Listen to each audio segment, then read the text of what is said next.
Hello everyone, চলে এসেছি নতুন একটা ব্লগ নিয়ে তোমাদের কাছে। তো দেখো, অফিস থেকে বাড়ি আসতে না আসতে দেখছি মা এদিকে গোলা রুটি বানাচ্ছে।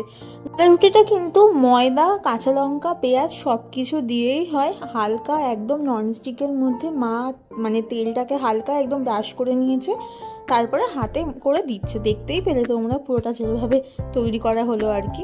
তো তারপরে মা আমাকে দিয়ে দিল খেতে, আর গরম গরম কিন্তু খেতে খুবই টেস্টি লাগছিল।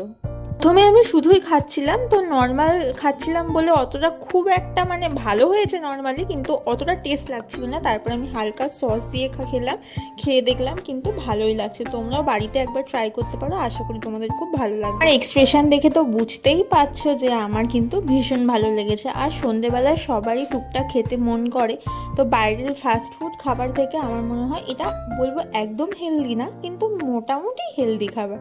তো যাই হোক, যতই জ্ঞান দিই না কেন, আমি কিন্তু বাইরের ফাস্টফুড মোটামুটি খাই, তোমরা সেটা আমার ব্লগে দেখতেই পারো।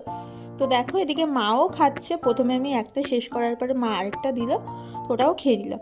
তো নর্মালি একটু পড়াশুনো কমপ্লিট করে তারপরে আমি দেখো রাতে ডিনার করে চলে এসেছি বোরোলিন দিতে। তো আমি এখন ঘুমোতে যাব, ওই কারণে পুরো মুখে কিন্তু বোরোলিন মেখে নিলাম।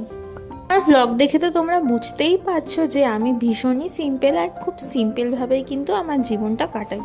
তাই কার কি কতটা ভালো লাগছে আমি ঠিক বলতে পারবো না, কিন্তু আমি যতটা পারি তোমাদের দেখানোর চেষ্টা করি ব্লগের মাধ্যমে। তাহলে যখন আমি দিনটা শুরু করি, আমি কিন্তু চেষ্টা করি যে A to Z সব কিছুই করার, কিন্তু প্রত্যেকটা কাজ হয়তো হয়ে ওঠে না, ওই কারণে করতে পারি না। তো দেখো, এইদিকে পরের দিন সকালে দেখতেই পাচ্ছ যথারীতি আমি মর্নিং ওয়াক করার জন্য রেডি হয়ে গেছি। কেন মর্নিং ওয়াকে যাবো বলে, ওই কারণে। যেখানে মর্নিং ওয়াক করতে চাই তোমাদের তো আমি দেখিয়েছি পার্কটা। আর মর্নিং ওয়াক কমপ্লিট হয়ে গেলে বাড়িতে এসে আমি পুরো ফ্রেশ হয়ে গেছি। এদিকে দেখতেই পাচ্ছ মা চা দিয়ে দিয়েছে, আমি কিন্তু চিনি ছাড়াই চাটা খাই।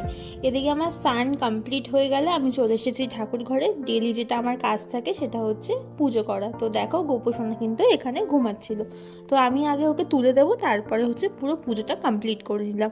তো শেষে দেখো, আজকে যেহেতু ফুল পাইনি ওই জন্য কিন্তু ফুল দেওয়া হয়নি ঠাকুরকে, তো ঘরে যেটা ছিল সেটা দিয়ে পুজোটা করে নিলাম। তারপরে আমি অফিস যাওয়ার জন্য পুরো রেডি হয়ে গেলাম, কেন অফিস তো আমাকে যেতে হবে ওই জন্য। তো সকালে কিন্তু আজকে ব্রেকফাস্টে একটু অন্যরকম খাবার ছিল, মানে মা করেছিল চিড়ের পোলাও।